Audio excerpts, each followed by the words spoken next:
did just make this rainbow geode cane, and it's a pretty big cane. It's a lot larger. Like, I know I've cut off a few of these. This one's I haven't cut that much from yet. My plan was to sell this one too, but there's no glow in the dark in it. I did forget that. I mean, it's in the center there, but that's it. But I personally love this one. I kind of want to keep it. And then this rainbow one's really pretty too, and it does have glow in the dark in it as well. Yeah, in addition to it being beautiful, we can turn this into a bookmark right now. I can show you how to do that. So this is what ultimately the bookmark will look like, and you can put a hole into the clay before baking, after baking, whatever you like. You don't want to do it too close to the edge, obviously, but if you bake it right, it should have some proper flexibility. We also don't want to make it too thin. So those are just a few things to keep in mind. If you do have an Atlas 150 pasta roller, I have it just off screen here. Setting it to about a 2 or a 3 is good for this. Those are like the technically third and fourth away from the thickest. So I would take a chunk off about this size, so that we can make it larger by spreading it out like this. Editing Kai here, and the angle's about to get a lot better. I'm so sorry. And please leave me feedback because I need it to grow. Thank you. And the way we get these really cool, natural, groovy looks in the stone is, well, there's a few different ways. First of all, you do want to get it close to about the thinness you want. And note that the more that you roll it vertically, the more longer it will get. And likewise, obviously, horizontal, the fatter it will get. So you can really start the shape of it here, even though it doesn't look like it. Now, I use the end of my roller like this because I'm a filthy casual. I know there's probably a really cool tool that would do it better. Let me see if I have any. Potentially something like these, one of these 3 could work as well.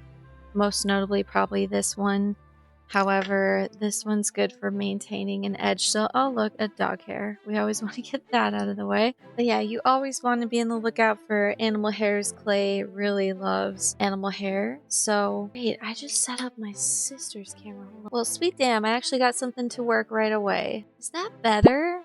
I feel like it's brighter. It's actually not better, and I'm shocked because my phone is older than hers, but you be the judge. Oh crap. Anywho, just want to keep going. Keep adding these little grooves to make it look real. You may wonder about adding some of those like crunchy little rocks called druzy in the middle here, and there is a method of doing that I can certainly teach you. If you'd like a video on that, please let me know. Do a whole video on that because it's very easy. And you know, this doesn't have to be a bookmark either. This could easily be a keychain. I know it's not glossy right now, but if you do want some information on sealing your clay, there's some in the DIY kits that I made, as well as the top 2 are really just resin, UV resin specifically, and polyurethane is something I've been trying, which has its own pains, but because it like takes all day to dry, and the climate I live in is not the most ideal, I feel like, for it. But yeah, like, it does look a lot better once it's sealed. Let me grab something to show you. So I have an unsealed and a sealed example to show you, but they are different colors, so just keep that in mind. There's no coating on this one, right? It looks just as dull, not as pretty, but once you add the resin, faux stoneness like really comes out of it. It's so beautiful. The difference is huge. I personally don't like working with resin. That's what this one specifically is, but I do like how it turns out. There really isn't anything like it. I heard that buffing it for a long time with a really soft giant brush can produce the same effect in polymer clay, but it does take a long time. This is a polyurethane coat. It's shiny, but it's definitely thinner, you can tell, of a coat, right? And it's not as, the shine isn't as like shing shing as this one is. It's kind of like like PS2 graphics or something, right? Like, it's not that great. But you can turn anything into a keychain, a magnet, a bookmark. You can make a whole bunch of stuff this way. So there's baking instructions in your kit, and in my pro guide I do go over more tips on baking and as well as everything else, so please feel free to check that out. This is one of those little circular micro cutters that you can use to put the hole in. Now, I recommend always use your tissue blade to pick up art, guys, otherwise it'll be left behind on the tile. Always rearrange your clay to look at it from different angles to see how you'd want to do it. Try to have really clean hands for this because it does pick up a lot of lint, dust, anything. But some people, I always fill mine up with garbage. But some people prefer to work on a surface like this, right? Like so that they don't have to keep touching it, because you'll know, like, it's pretty durable. It's not like Play-Doh, but over time it will slowly change shape and you may turn out with something you don't like just because you've been touching it too much. So this can be a more controlled way. If you get like mini tiles, those are great for baking, or for baking on and baking, because you can just throw them directly in the oven as they are. Yeah, so we're gonna, honestly, I think I was yapping too much to fully make this one look good. Like, Speaking of yapping too much, I do have an update for my past subscribers, my regular viewers, if you will. why, hello there. If you're someone who's wondering, what kind of content is this? Why are you doing this instead of what you've done before? Well, I have a bit of a update for you that you can skip to here if you would like to. So I'm still at war with myself and trying to find the content that I want to make. I know I'm an extrovert. I know I love to talk. I know I love to be in the present moment, and I'm pretty good at that, I feel like, which is, I don't know if it's a skill you should brag on or not, but I also have made a point to include my views and my harsh opinions on this channel, because I know that I don't like it when people are surprised about that side of me. And at the end of the day, that's on them or not, if they've seen my past content or not, and it doesn't really affect or bother me. But at the end of the day, I want to be upfront with who I am. I like to be upfront with my views, because I don't like making these new relationships with people and they come to find what I think and I like, and then they don't want anything to do with me because they assume I'm a typical bad Republican, conservative, right wing. I don't know what I am. I just know that I try to be fair, and I just know that I've had a massive shift in my political views in the past few years. And at the end of the day, I just truly do want love and happiness and fairness for everyone. But I think there still needs to be that distinction where nuance is introduced in how we view things. Like, if you look at the Henry Nowak case, like, what is going on there? And I'm sorry if I pronounced his name wrong. Again, I haven't been doing videos for a while here, but I did want to do a video on that topic. I think that is absolute insanity. I think that humanity, in the interest of trying to not repeat bad history like World War II was, and, you know, Nazi Germany and Hitler and all that, they swing the pendulum in too far the opposite direction, where they allow things like that to happen. There should never be an instance where you need to handcuff the person bleeding out on the ground and not even handcuff the other person at the scene. I get an officer wanting to detain things so that they can get a grip on knowing what's going on. I know in the moment that there's confusion and they're taking people's word on things sometimes. I understand that. What I don't understand is only handcuffing the person on the ground bleeding out. And then you have the other one where the female cop, you see a like perfect video of a white guy getting beat up on. He's like flung onto the ground. You can see his feet flying in the air. And then a dude attempts to punch him in the face and runs away. And this is a group of, I'm sorry, black people who did this to this white man. I'm not being racist. I'm stating a fact. And the cop rushes in. Like, this, all of this takes place within 2 to 3 seconds after he's lifted off the ground. Female cop rushes in and detains the white guy, and no one's chasing the group of black guys who were on film beating him up. We don't know what happened right up before then, or at least I don't know at this moment. But still, don't you want to have a society where both violences are detained? At least both, until they know what's going on. It seems so unfair that you have proof of someone committing physical violence and they're just not pursued, not, as far as I know, not checked up on, not followed up on, nothing. It's wrong. I feel like we're straying into this weird thing where, like, words are becoming more important to people than violent actions, and that scares me. That scares me that places in Europe are more centered on things people say than the physical violent harm that they are committing, especially past occurrences, especially if it's done by immigrants of illegal or legal status. And I just personally am not here for it. So I've always wanted to be upfront with who I am. I know that even if I do go this route and make beautiful, pleasing clay videos, that people will look at my old videos and go, what the fuck? Like, who are you? I don't like you. I don't want to support you. Good. Leave. I don't care. I find myself to be a truly fair person. If you are so swayed by your own political belief to just surface level judge anyone and judge them to be a bad person just because they believe something different from you, leave. I want you to leave. I'm open-minded. I love people who are open-minded and love to hear both sides of the fence. And sometimes their opinion falls on this side and sometimes it falls on that side. So anyway, to wrap up that whole topic there, not to get further into political things about me, I love being in the moment with people. I love positivity and happiness. I love true crime. I love consuming it. But I find that when I try to report on it or make videos on it, it leaves me in a more depressed state.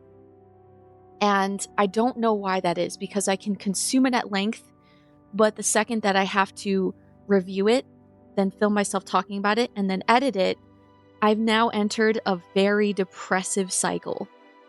Like, there was a case, Timothy Ferguson, rest in peace to that poor boy. I really wanted to do him justice and cover it. I did not, because by the time I got to the editing phase, I was sick to my stomach about what happened to this poor kid. And then I have friends IRL who are like, I can't stand people who report on true crime because they're just using it for clout. And I don't want to come off as that either. But I also I've always felt like a weird sense of justice in myself where I want to speak on things that I feel are important for society to take note of. Like the whole Mackenzie Shirilla thing, lock her up forever. I don't understand why the Netflix documentary tried to paint her in any kind of sympathetic light. I think it's absolutely disgusting, and that girl needs to stay in jail forever. She killed 2 people. If you can't take into account her past recorded behavior of being someone who escalates. I'm going to do this if you don't do this right now. I'm going to take violent action if you don't let me in. I'm going to break down your door if you don't let me in. How can you not see the same person choosing to put on her seatbelt when she has so many videos of her driving unsafe while smoking weed with no seatbelt on? And then she's found at the crash scene with a seatbelt on. She's the only one who survived this incredibly crazy. If you see a picture of this car or the video footage of this car, at least 90 miles an hour going straight into a building, it's a miracle that she survived, probably because of her seatbelt, and the other 2 were not belted in. How do you not look at her past behavior and go, this is someone who escalates until she doesn't get her way, and then she kind of blacks out into like this rage? I could see her stepping on the brake harder and intentionally crashing the car. People will say, oh, well, she has POTS. You know, she says that she passed out.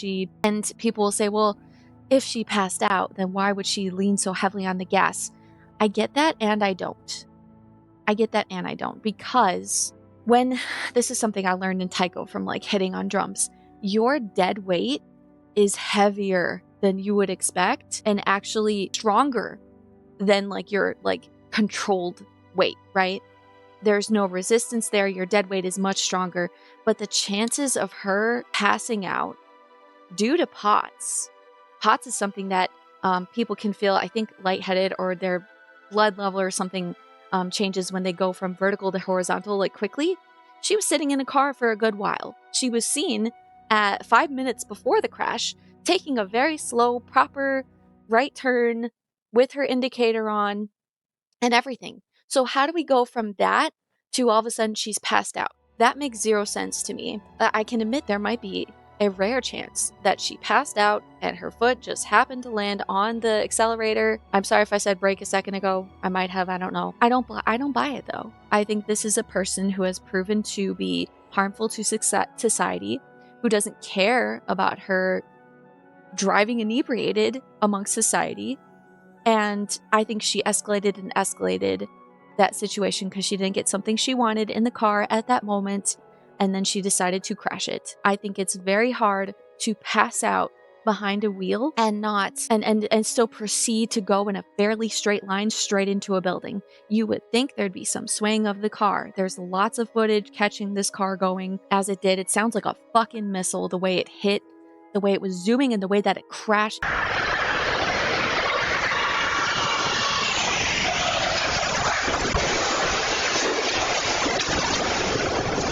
It's absolutely insane. So sorry to divert into another topic again, but again, I'm a very passionate person. I'm a very outspoken person. And yet at the end of the day, the type of content that I think my heart wants to make is this more in the moment. You're doing something positive with me, you're playing with me, I'm teaching you a positive, fun hobby that can be better for your mental health. I love that. I think overall I'm more of a peace and love and happy kind of person. I don't think I can have any real sway or political change, but I also have a lot of harsh opinions and may divert into a subject at any moment about Kim Jong-un or something crazy like that I learned about, or the bird in my backyard who can't fly like a baby bird, so I've given him like water and these little cardboard houses. Like, I am random. I am chaotic. I don't know what I'm going to be talking about, but that's why it's been so hard to put a cap on me and make one type of content only. So I'm still trying to figure out what that looks like, but sorry to blab. Did not think I would blab for this long. I'm a blabber. Like I said, I still want to be able to talk about things, but out of the necessity to create a homogenized appearance on a YouTube channel for the algorithm, I think I do have to try and narrow it down, my content, to one type of content for a while for it to actually get me somewhere, because I am also someone who would prefer to do this for a living. I want to make my own money. I'm very determined in that. I just have spent a few years finding out what I really don't want to do. I've tried gaming content. I've tried making vegan content. I've tried making true crime content. And again, I just keep finding out, nope, I don't want to do that. So I hope to get there someday, and I'm always welcome to your feedback.